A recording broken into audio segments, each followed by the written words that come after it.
Эфир абхазского телевидения продолжает русская служба новостей. Здравствуйте. В студии Алиса Шамба. И в начале выпуска коротко о главных темах.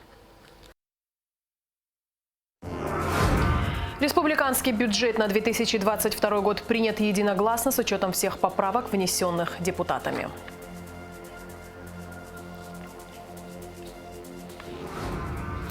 В Общественной палате прошла встреча с председателем Центра избиркома Дмитрием Маршан и представителями ЦИК.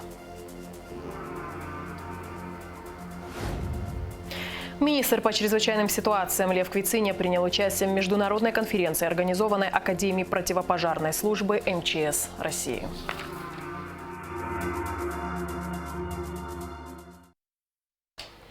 Республиканский бюджет на 2022 год принят единогласно с учетом всех поправок, внесенных депутатами. 18 февраля состоялось очередное заседание сессии парламента. В повестке дня было более 20 вопросов, поэтому было решено разделить заседание на 2 дня. Парламент также принял в окончательном чтении бюджеты 6 внебюджетных фондов. Общий объем доходов и расходов Фонда социального страхования и труда Абхазии составил 112 миллионов 816 тысяч рублей. Ранее бюджет фонда предусматривал 15 миллионов на санаторно-курортное лечение. Депутаты решили сократить статью на 5 миллионов рублей, которые направлены на финансирование Центра временного содержания детей из неблагополучных семей.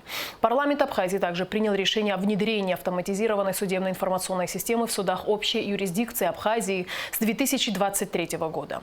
За это решение проголосовали 24 из 30 депутатов. Согласно предыдущему постановлению, введение в действие ОСИС было отложено до 1 января 2022 года. Срок переносится не в первый раз.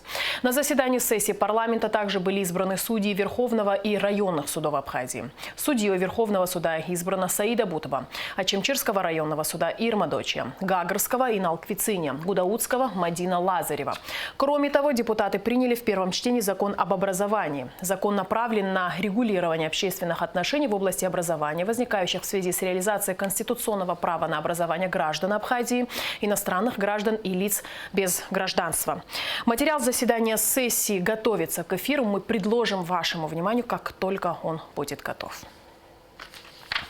Продолжаем выпуск. В Манагуа состоялась церемония вручения копий верительных грамот посла Абхазии в Никарагуа Гинара Ладария министру иностранных дел Никарагуанской республики Денису Манкадо.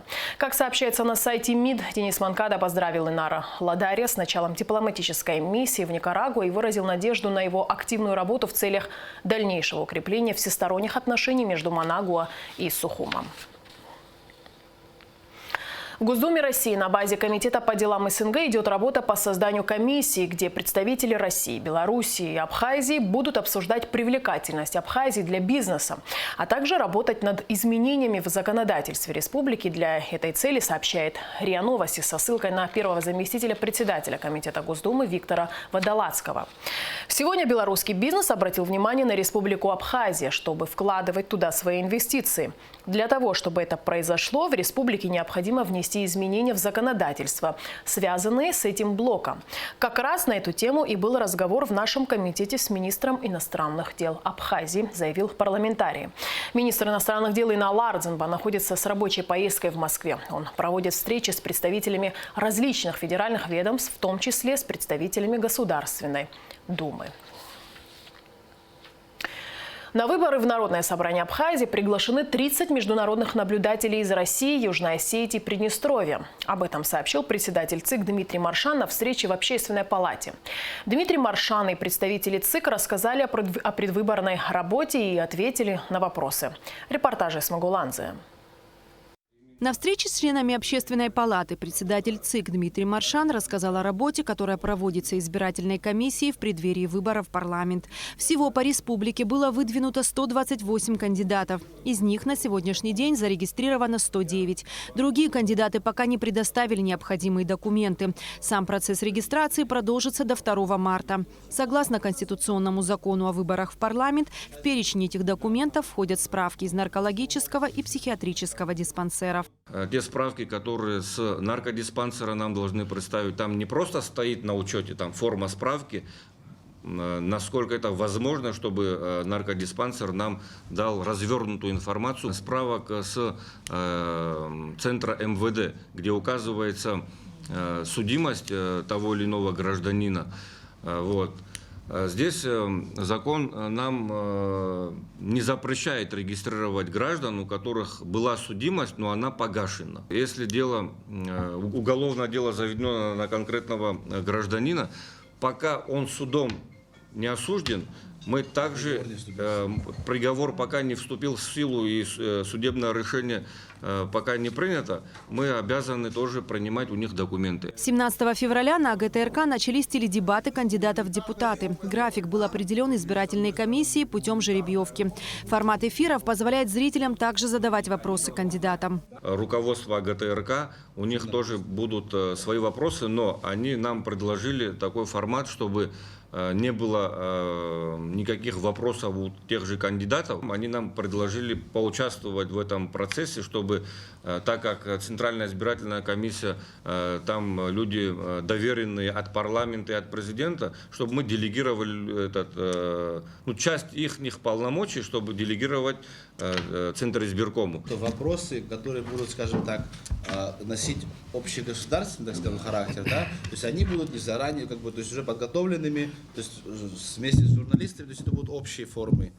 А непосредственно уже вопросы, которые будут поступать от избирателей, это уже могут быть там немного частыми, но опять же и те вопросы будут Центральной избирательной комиссии до эфира, они будут, скажем так, отсортированы для того, во избежание каких-то либо провокационных вопросов, либо каких-то казусных ситуаций. На встрече также обсуждался вопрос соблюдения санитарно-эпидемиологических норм и рекомендаций при подготовке и проведении выборов. По поводу рекомендаций, которые представило Министерство здравоохранения в связи с пандемией COVID-19. Они, значит, нами были представлены, и мы на заседании ближайшем будем уже утверждать непосредственно правила, и после утверждения этих правил на основании рекомендаций мы уже будем и публиковать их в средствах массовой информации о том, как будут проходить выборы непосредственно на самом участке в связи с пандемией COVID-19, как будут избиратели заходить, то есть количество избирателей, которое может находиться одновременно на участке. В 4 пункте конкретно сказано: Министерство здравоохранения Республики Абхазия разработает и утвердит в срок до 1 февраля 2022 года государственные санитарно-гигиенические нормы и правила при проведении выборов депутатов Народного собрания парламента Республики Абхазия. Мы раз получили их, конечно, мы будем из них исходить. Но дело в том, что учитывая специфику работы избирательных комиссий, самого выборного процесса, в котором медики, скажем так, не так разбираются, как мы, поэтому мы согласовываем этот вопрос с ними в любом случае, внося те или иные изменения в эти рекомендации, уже будем утверждать непосредственно правилами. Член Общественной палаты Надежда Венедиктова рассказала, что побывала в нескольких штабах депутатов, однако ни в одном из них масок никто не надевал. Вот даже, понимаете, даже мое появление в маске им ничего не сказала. Вот с этим как-то можно бороться? Может быть, вы какое-то специальное именно для штабов выпустите, что просим вас все-таки, потому что они сидят там часами в замкнутом помещении. Мы можем обратиться к ним в данном случае, делать это, но не указывать. Контроль нужен, контролировать надо. Ну а вопрос, если мы начнем вопрос осуществления контроля, мы не можем его осуществлять. Еще один вопрос, интересовавший членов Общественной палаты. Будут ли верны отключения света в день выборов? Вы можете гарантировать, что вот в момент подсчета голосов вдруг будет кому-то на руку вот это веерное или какое-то отключение, и будет... Эта практика была даже тогда, когда у нас не было отключений со светом. Вот кто за этим будет следить? В день выборов мы будем обращаться к РУП Черноморэнерго для того, чтобы все-таки именно в день голосования веерного отключения по стране максимально избежать, для того, чтобы бесперебойно комиссии работали. На встрече также поднимался вопрос недопущения злоупотребления административным ресурсом и подкупа избирателей. Если имеют место быть за пределами, скажем, наших полномочий, как вы отметили, это подкупы или же злоупотребление административным ресурсом и так далее, тогда, если этот факт установлен той же Генеральной прокуратурой и нам он известен, тогда мы обращаемся в Верховный суд, и мы можем через Верховный суд отменить ту регистрацию, которую мы сделали. А так, полномочия самой Центральной избирательной комиссии, в каких случаях мы можем отменить регистрацию без Генеральной прокуратуры и Верховного суда. Это по личному заявлению, если человек решил снять свою кандидатуру, или же по заявлению политической партии. Все остальные факты, если они будут установлены, те же справки, которые нам представляют с Верховного суда, с МВД, с наркодиспансера там, и так далее. И если эти справки будут недействительными, скажем так, или же будет установлено, что они каким-то образом сфальсифицированы, тогда опять-таки по этому факту Генеральная прокуратура нам должна установить этот факт. И мы через Верховный суд, по заявлению Центральной избирательной комиссии, через Верховный суд отменяем регистрацию тех или иных кандидатов. Только так мы вправе действовать, чтобы это было в рамках закона. Членов Общественной палаты интересовало, считается ли подкупом и нарушением закона, если кандидат оказывает избирателям гуманитарную помощь. С того момента, как они зарегистрированы, начинают заниматься непосредственно этой деятельностью, и если этот факт установлен Генеральной прокуратурой, наша обязанность Центральной избирательной комиссии обратиться в Верховный суд с этим фактом и отменить эту регистрацию.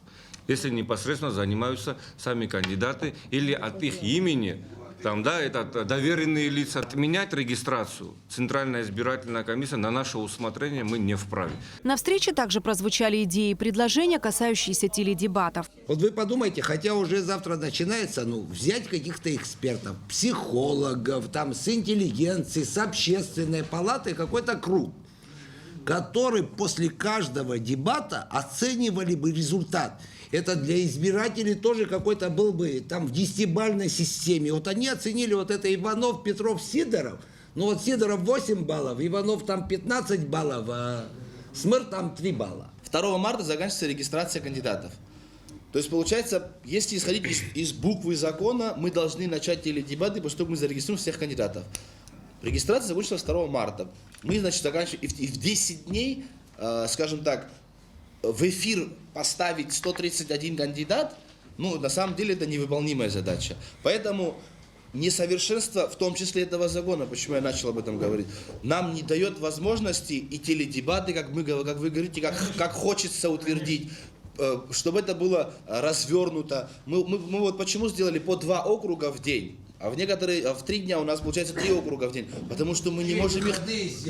Выходные мы убрали оттуда. А потому что создадутся неравные условия. Есть выходной день прайм-тайм, есть рабочий день прайм-тайм. Это также может создать... Жеребьевку сделайте, кому попадешь, кому ты попал. Мы жеребьевку сделали будние дни для всех. Мы будние дни для всех сделали. Но мы сделали сейчас будние дни для всех кандидатов, для всех округов. Опять же, это равные условия мы им создали. Члены Общественной палаты в перспективе планируют разработать и внести свои предложения в выборное законодательство. Эсма Гуланзе, Михаил Братухин, Абхазское телевидение. 18 февраля в 21 час на нашем канале состоятся теледебаты кандидатов в депутаты Народного собрания от 10-го Пицунского избирательного округа Даута Хутова. Затем в 21 час 30 минут начнутся теледебаты кандидатов в депутаты от 20-го Ацинского округа. На прямой эфир приглашены Аля Савицба, Алиса Гулария, Руслан Ладария, Рустам Мархолия, Олег Отрба, Нонна Смыр. Напоминаем, что телезрители могут присылать свои вопросы на электронную почту, которую вы видите на своих экранах. Указывать фамилию кандидата, которому адресован вопрос, и номер округа, по которому он баллотируется. С 18 ноября 2021 года по 17 февраля 2022 года вакциной «Спутник Ви» привилось 4046 человек. Новой партией «Спутник Лайт» с 14 по 17 февраля привито 525 человек. С начала пандемии COVID-19 препаратом «Спутник Лайт» вакцинировано 7454 человека. За весь период пандемии в Абхазии вакцинировано 18 тысяч человек. Об этом сообщает Апснапресс. В Министерстве экономики приступили к формированию индикативного плана на предстоящий год. Членам комиссии по разработке плана необходимо провести тщательный анализ экономических показателей во всех отраслях экономики. После чего должны быть инициированы предложения по внесению изменений в нормативно-правовую базу по стимулированию субъектов экономики и улучшению налогового администрирования.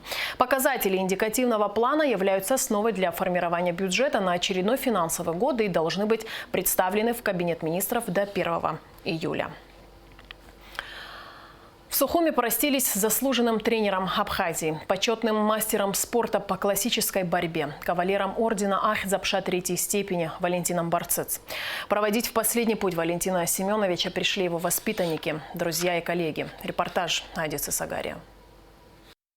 Валентин Барцыц добился больших успехов в профессии, которой посвятил всю свою жизнь. Особенно талант тренера и организатора проявился у Валентина Барцыц в годы его работы руководителем спортивной школы бокса, борьбы и тяжелой атлетики. Проводить в последний путь заслуженного тренера пришли ветераны абхазского спорта, его друзья и коллеги. Среди участников траурной церемонии и министр просвещения и языковой политики Инал Габлия, председатель Госкомитета по делам молодежи и спорта Джемал Губаз.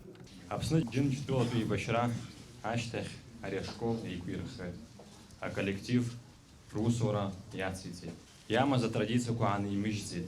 А хочко рейца адза и джеба, а кырдзи расшел. Арешкол ядзит абсны. А советы идгылы. А Европе, а Дунея чемпионша. Абсназы арец отшит дудзоб. Валентин Семенович родился в Гагре. После окончания Горской 10-й школы поступил в Сухумский государственный педагогический институт имени Горького на факультет физического воспитания, который успешно окончил в 1968 году. Неоднократный чемпион Абхазии и призер Грузии по классической борьбе. С 1956 года он тренер-преподаватель Сухумской детско-юношеской спортшколы по классической борьбе. 42 года своей жизни он посвятил спорту, подготовил ряд чемпионов Абхазии и Грузии. Директором детско-юношеской спортшколы бокса, борьбы и тяжелой атлетики Валентин Барцыц был назначен в 1973 году. Он проводил большую работу по укомплектованию тренерского состава, созданию условий для развития спорта, строительство спортивных залов и открытие филиалов в городах и районах Абхазии, что дало право преобразовать школу из городской в республиканскую. Под руководством Валентина Семеновича школа не только стала одной из лучших в Абхазии и Грузии, но и в СССР. Тренеры школы подготовили немало чемпионов и призеров СССР, Европы, мира и Олимпийских игр. Имена воспитанников школы известны далеко за пределами Абхазии. Легендарная личность.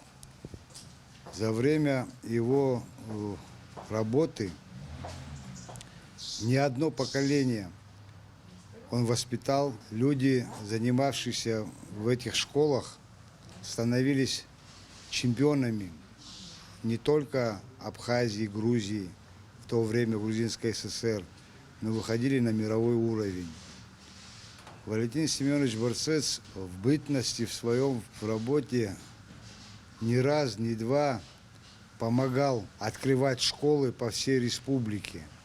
Не только в столице города Сухум, но и во всех районах, во всех городах Абхазии. Его труды, что касается республики, это навсегда останется в памяти. Находясь в таком преклонном возрасте, ему, если мне память не изменяет, было, наверное, тот период 62 года, когда он с оружием в руках вместе с молодыми отстаивал независимость Республики Абхазия. И в этом он был достойным сыном своей родины. Уход Валентина Семеновича Барцыц – невосполнимая утрата для спорта Абхазии. Он навсегда останется в памяти своих воспитанников как человек, глубоко преданный профессии. Адиса Сагария, Рина Гухава, Абхазское телевидение. Министр по чрезвычайным ситуациям Лев Квициня принял участие в международной конференции, организованной Академией противопожарной службы МЧС России. Все подробности в материале пресс-службы спасательного ведомства страны. Тема нынешней конференции, которую проводит Академия противопожарной службы МЧС России, посвящена состоянию работы с кадрами. Глава спасательного ведомства Абхазии генерал-лейтенант Лев Квициня в онлайн-формате обратился с приветственным словом к участникам конференции и отметил первостепеннейшее значение кадровой политики.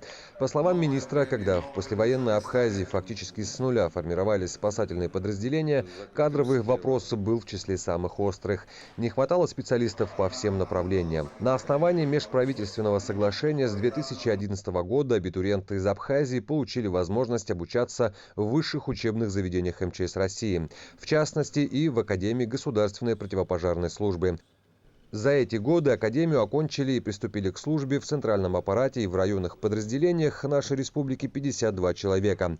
На сегодняшний день в Академии обучаются на очном отделении 26 курсантов, 2 в магистратуре, еще один представитель Абхазии повышает свой профессиональный уровень в адъюнктуре. В этой связи Лев Квициня выразил особую благодарность руководству и всему преподавательскому составу Академии противопожарной службы за тот неоценимый вклад, который вносится Академией в дело подготовки специалистов высокого класса для Республики Абхазия. МЧС Абхазии ставит перед собой задачу в ближайшей перспективе укомплектовать все подразделения республики исключительно высокопрофессиональным дипломированными сотрудниками, способные решать задачи любой категории сложности. Уверен, все так и будет. По словам организаторов данной конференции, международный статус подобных мероприятий существенно расширяет рамки взаимодействия и обмена опытом в различных сферах деятельности спасательных ведомств различных стран. Так что данный формат крайне перспективный и будет не раз использован в будущем.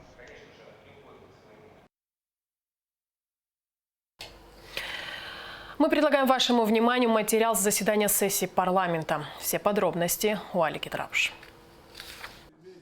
Парламент принял в окончательном чтении бюджеты 6 внебюджетных фондов. Общий объем доходов и расходов Фонда социального страхования и труда Абхазии составил 122 миллиона 816 тысяч рублей. Ранее бюджет фонда предусматривал 15 миллионов на санаторно-курортное лечение. Депутаты решили сократить статью на 5 миллионов рублей, которые направлены на финансирование Центра временного содержания детей из неблагополучных семей. Общий объем доходов и расходов Фонда инвалидов Отечественной войны народа Абхазии составил 166 миллионов 159 тысяч рублей. Доходная и расходная части бюджета Фонда обязательного медицинского страхования были утверждены в размере 45 миллионов 500 тысяч рублей. Бюджет Фонда репатриации составил 209 миллионов 308 тысяч рублей и был принят с поправкой. Это была один из госучреждений, который работает без программы. Остаток обусловлен тем, что решением Кабмина было остановлено финансирование вот этих строек для репатриантов жилья. Прошло время, этот год, группа поработала. Проект бюджета я предлагаю пока его утвердить, но открыть финансирование только после того, как комитет представит эти программы и свою большую программу работы вообще. Там у них еще целевая программа, 3 программы, если я не ошибаюсь. Пусть представят в Кабмин. Обсудят, поговорят, решат, и потом начнется финансирование. И мы будем соответствовать букве закона. И не надо будет отдельным постановлением Кабмина так или иначе регулировать их деятельность. Бюджет Дорожного фонда Абхазии составил 115 миллионов рублей, расходная часть 119 миллионов. 4 миллиона рублей будут переданы Абхазавтодору в качестве субсидии. Парламент Абхазии также принял решение о внедрении автоматизированной судебной информационной системы в судах общей юрисдикции Абхазии с 2023 года. За это решение проголосовали 24 из 30 депутатов. Согласно предыдущему постановлению, введение в действие ОСИС было отложено до 1 января 2022 года. Срок переносится не в первый раз. На заседании сессии парламента также были избраны судьи Верховного и районных судов Абхазии. Судьей Верховного суда избрана Саида Бутба, Ачимчирского районного суда Ирма Дочья, Гагарского Инал Квициня, Гудаутского Мадина Лазарева. Далее депутаты перешли к обсуждению республиканского бюджета на 2022 год. Проект закона представила председатель профильного комитета Натали Смыр. Она сообщила, что делала обращение в Генпрокуратуру о том, что были нарушены сроки представления республиканского бюджета на рассмотрение парламенту. Также она обратилась в Генпрокуратуру на предмет антикоррупционной составляющей. Речь идет о 55,5 миллионах рублей, заложенных на компенсацию затрат, понесенных при строительстве завода по производству полимерных труб на территории Гудаутского района. Натали Смыр рассказала, что делала запрос и в Министерство по налогам и сборам для получения полной информации по данному вопросу. Производственная деятельность на предприятии была прекращена по вынужденным причинам после произошедшего 20.09.16 года насильственного захвата завода, по факту которого были поданы официальные обращения в МВД, Генеральную прокуратуру и иные органы власти Республики Абхазия. Стесняюсь спросить, каким образом прокуратура имеет право отвечать? Сейчас я вам зачитаю, как она ответила мне. Сообщаем, что проведение антикоррупционной экспертизы проекта законов не входит в компетенцию органов прокуратуры Республики Абхазия. Контрольная палата четко написала, что данное приобретение не рекомендовано. Не рекомендовано. И я к вам обращаюсь на предмет ситуации, которую вы мне должны пояснить. Есть ли там коррупционные, или какие-то незаконные действия? Вы мне отвечаете, что вы вообще ничего не должны делать. Тогда я хочу сказать, вы понимаете, коллеги, мы должны принять проект закона сперва с 55 миллионами, которые идут в нарушение всяких правил, законов и всего, а потом якобы вы должны отреагировать. У государства появилось обязательства, финансовые обязательства перед Пановым. Так почему они появились, если Панов писал в прокуратуру и МВД, что у него насильственным методом отобрали? Часть депутатов высказались против выплаты компенсации гражданину Панову из средств республиканского бюджета. Некоторые депутаты выступили за то, чтобы пригласить дирекцию завода и выслушать их мнение. Натали Смыр была категорически против. Просто против присутствия Панова на сессии. Категорически. Не потому, что он будет заявлять какие-то, делать заявления. А кто? Гирия Рома. И Гирия Рома в том числе категорически против по одной простой причине. Сейчас идет продавливание ситуации по незаконному приобретению данного завода. Однако Роман Гирия пришел в зал заседания. Мы никого не приглашаем. Нет, мы никого не приглашали. Я лично выступаю. Валерий Ильич, пожалуйста, выведите охрану. Стоял и слушал, что вы говорите. Валерий Ильич, выведите, вы пожалуйста. обманываете и лжете. Вы вводите людей в заблуждение. Валерий Ильич, позовите никогда Рауф Юркович Валерий Ильич, позовите охрану. со мной не обсуждал, кто был директором. Позовите охрану.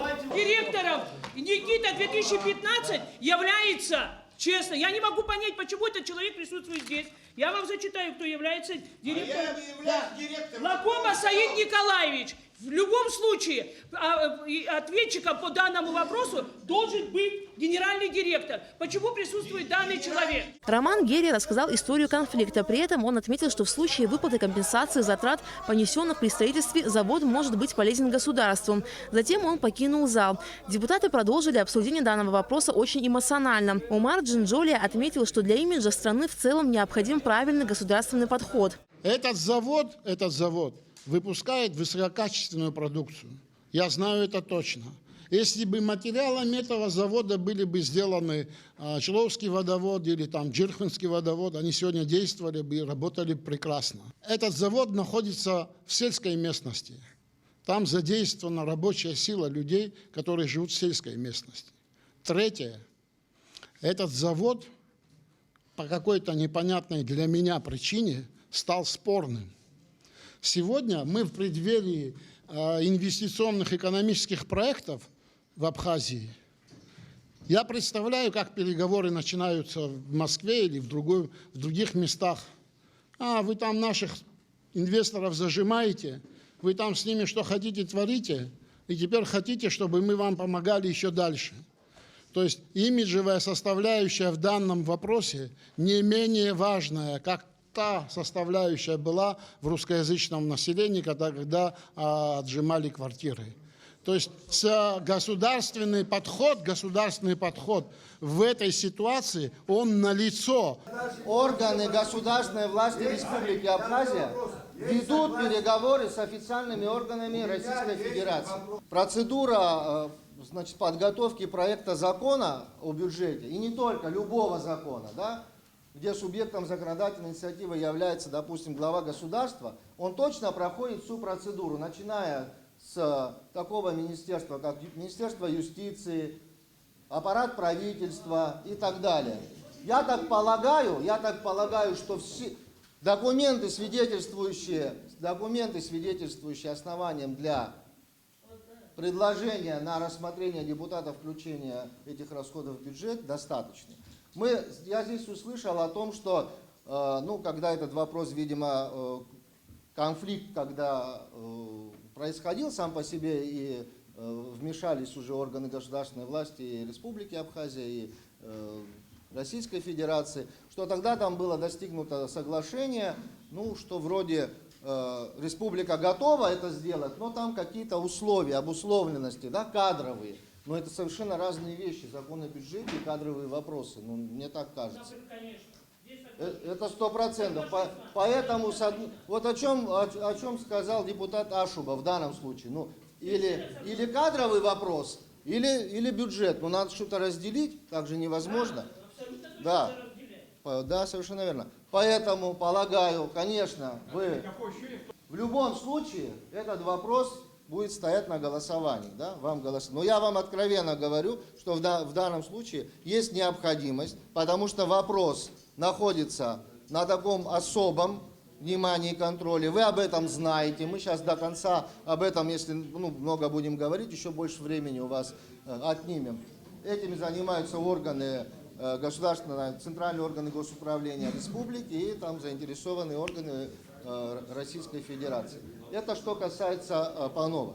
После долгого обсуждения депутаты проголосовали за исключение из проекта закона о республиканском бюджете на 2022 год статью расходов на компенсацию затрат, понесенных при строительстве завода по производству полимерных труб в Гудаутском районе. Также депутаты проголосовали за сокращение расходов на функционирование деятельности госкомпании по связи, массовым коммуникациям и цифровому развитию на 26 миллионов рублей. Кроме того, депутаты проголосовали за внесение 8 поправок к проекту закона республиканского бюджета на 2022 год. Спустя более 5 часов обсуждения и с учетом всех внесенных поправок республиканский бюджет на 2022 год был принят во втором окончательном чтении. Алика Трапш, Тимур Гугохи, Нинала Гухава, Абхазское телевидение. И в конце выпуска о погоде. По сообщению гидрометцентра, в пятницу, 18 февраля, на территории Абхазии ожидается переменная облачность без осадков. Температура воздуха ночью плюс 1,6, днем 10-15 тепла. Температура морской воды плюс 8.